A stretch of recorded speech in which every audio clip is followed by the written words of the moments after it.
দেখো ফার্স্টে কি করবে, এই স্কুলি ব্রাশ দিয়ে আইব্রোটাকে কম করে নেবে দুদিকটাই। এরপরে এখানেতে ব্রাউন কালারের আই শ্যাডো নিতে পারো বা যে কোনো আইব্রো পমেড নেবে, নিয়ে ঠিক এই মিডিলটাতে বসাবে। মিডিলটাতে বসিয়ে পুরো একদম শেষ অবধি টেনে দেবে, কিন্তু সামনেটা একদম ফাঁকা রাখবে, সামনেটাতে কোনো রকম এক্সট্রা কালার দেবে না। দেওয়ার পরে এটাকে ভালো করে ফিল করে নেবে। নেওয়ার পরে সামনেটা যেটা থাকবে সেটা এই সামনেটা দিয়েই জাস্ট এইভাবে একটু উপর দিকে তুলে দেবে। দেওয়ার পরে এটাকে স্কুলিটা দিয়ে একবার কম করে নেবে।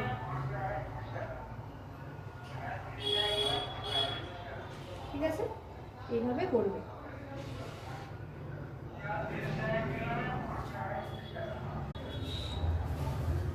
ঠিক সেম ভাবে এদিকের মতো ঠিক এই দিকটাও একইভাবে করবে। সবসময় মিডিলে বসাবে, একদম সামনে থেকে করবে না। সবসময় মিডিলে বসিয়ে তারপরে এন্ড অবধি পুরোটা টেনে দিলে, দেওয়ার পরে পুরোটাকে ফিল করে নেবে। নেওয়ার পরে সামনেটা যেটা থাকবে এক্সট্রা কোনো কালার নেবে না, ওটা দিয়েই জাস্ট এইভাবে উপর দিকে হালকা করে তুলে এইভাবে কম করে নেবে, তবে ন্যাচারাল থাকবে জিনিসটা।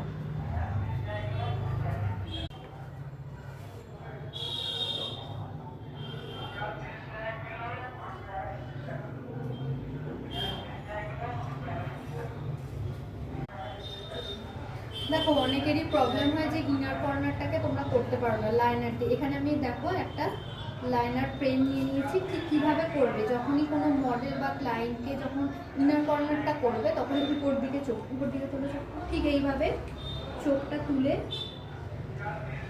আস্তে আস্তে উপর দিকে, মানে কোণ থেকে উপর দিকে আগে লাইনারটাতে মিক্স করে দিতে হবে।